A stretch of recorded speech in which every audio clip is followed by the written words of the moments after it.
Ghaznavids, the Islamic empire of conquest and patronage. What happens when an empire's entire economy depends on never stopping, when the war chest only refills if the army keeps marching? That was the precise, inescapable trap of the Ghaznavid Empire. The Ghaznavid Empire dominated Central Asia, the Indian subcontinent, and Iran.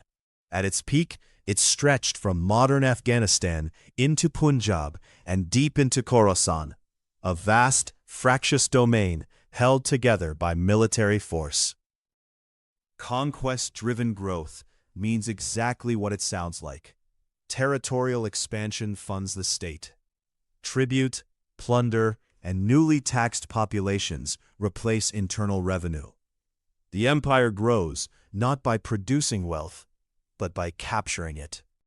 The dynasty emerged from Ghazni, a city in modern Afghanistan. Sebuktigin, a former Turkic slave soldier, founded the line in 977 CE, carving territory from a fragmenting Samanid empire. Power was earned at sword's point from the start. Sebuktigin's son, Mahmud, elevated conquest into state policy. Between 1001 and 1027 CE, he launched 17 documented raids into the Indian subcontinent, targeting temple cities like Somnath for their accumulated wealth. The sack of Somnath in 1025 CE reportedly yielded treasures that funded years of court expenditure. This wasn't incidental plunder. It was planned fiscal strategy. Mahmud's campaigns were budgeted military operations as much as religious missions. Here's the surprise. Mahmud's court in Ghazni became one of the medieval Islamic world's most brilliant cultural centers. The poet Ferdowsi, the polymath al-Biruni, and dozens of scholars were sustained directly by wealth stripped from conquered territories. But funding a cultural golden age through military plunder creates an obvious structural problem. The moment campaigns slow or fail, revenue collapses. The empire had built no alternative economic engine, no deep agricultural reform, no sustained trade surplus. Maintaining a professional army of Turkic cavalry, war elephants, and infantry was extraordinarily expensive. Each campaign had to pay for itself and fund the next. When campaigns returned diminishing spoils, the financial pressure turned immediate and severe. There's a geographic logic to profitable conquest. Close targets are cheap to reach. Distant targets cost more to subdue than they yield. By the 1030s, the Ghaznavids had largely exhausted the accessible, high-yield targets in the northwest subcontinent. Simultaneously, a new threat emerged from Central Asia. The Seljuk Turks, nomadic confederates the Ghaznavids had underestimated, defeated Masud I at the Battle of Dandanakan in 1040 CE, stripping the empire of Khorasan permanently. Khorasan wasn't just territory. It was the Ghaznavid Empire's most productive agricultural and commercial heartland. Losing it to the Seljuks in 1040 CE wasn't a military setback. It was an economic amputation from which the dynasty never recovered. Before going further, a definition worth anchoring. Sustainability, in its economic sense, means the capacity of a system to keep functioning over time, not through environmental compliance, but through internal regenerative capacity. The Ghaznavid state had none. Every function of government, soldiers' pay, court salaries, building projects, depended entirely on the next campaign succeeding. Resource overstretch is the specific mechanism that undid the Ghaznavids. Their reliance on conquest eventually broke the state, not through a single catastrophic defeat, but through the cumulative exhaustion of a model that could never feed itself. An extractive economy and a productive economy look identical when conditions are favorable. The difference only surfaces under stress. Productive economies generate internal surplus. Extractive ones consume existing wealth. The Ghaznavids built the latter at scale. Mahmud's successors faced a compounding problem. Each campaign had to be larger and more expensive to match previous yields, because the easiest targets were gone. The cost curve rose, the return curve fell. By Mas'ud I's reign, the math no longer worked.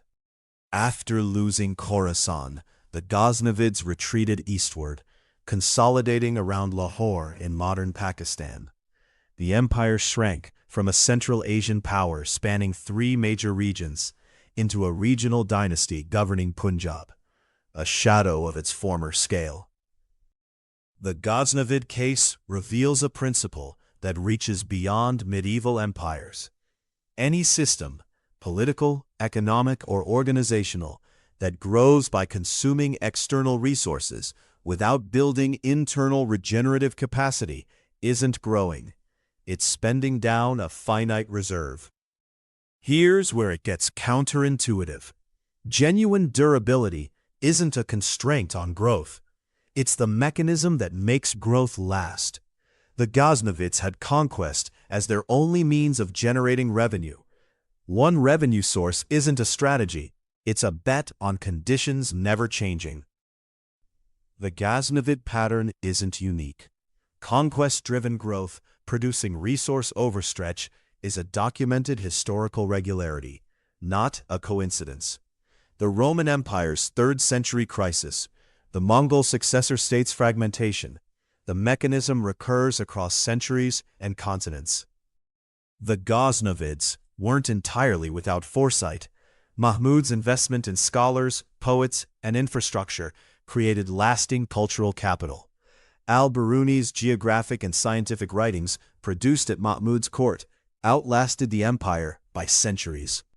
Cultural patronage created something conquest couldn't: outputs that compound over time rather than deplete.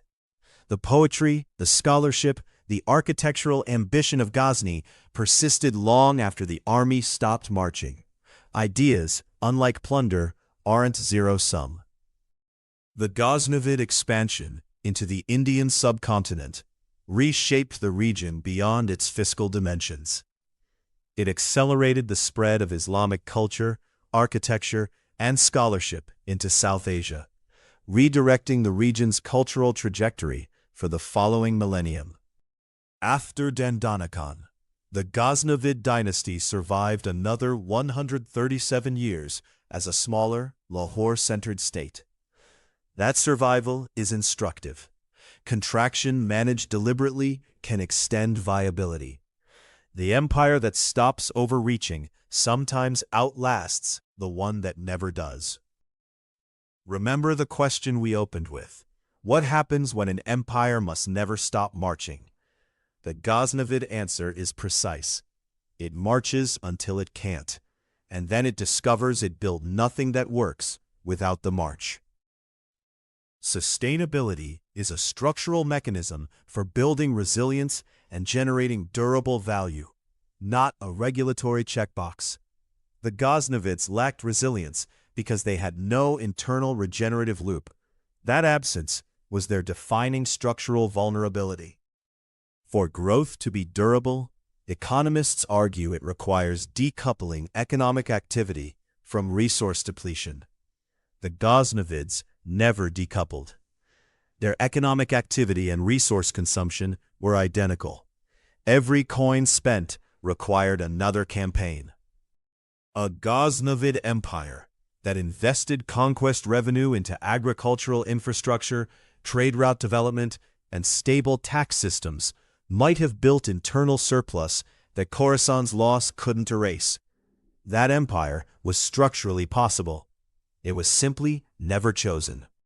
One concrete example of what lasted: Al-Biruni's Kitab al-Hind, completed around 1030 CE, remains a foundational text in the history of Indian science and culture. Funded by Mahmud's plunder, It has outlasted the empire by nearly 1,000 years. The deepest irony of Mahmud's empire is this. Al-Biruni, funded by Ghaznavid plunder, produced meticulous, empathetic scholarship about the very Indian civilizations Mahmud was simultaneously raiding. The Conquest funded its own most searching critique. Here's the detail most histories skip. The later Ghaznavid rulers in Lahore began issuing standardized coinage tied to local agricultural taxation, a small but genuine shift toward internal revenue generation. It came too late to save the empire, but it proves the alternative was understood. They knew what they weren't doing. The Ghaznavids leave us with one diagnostic question worth applying to any system you participate in. If the expansion stopped tomorrow, what internal mechanisms would keep it functioning? If the answer is unclear, you're looking at a Ghaznavid. Thanks for watching. If you enjoyed this video, subscribe for more.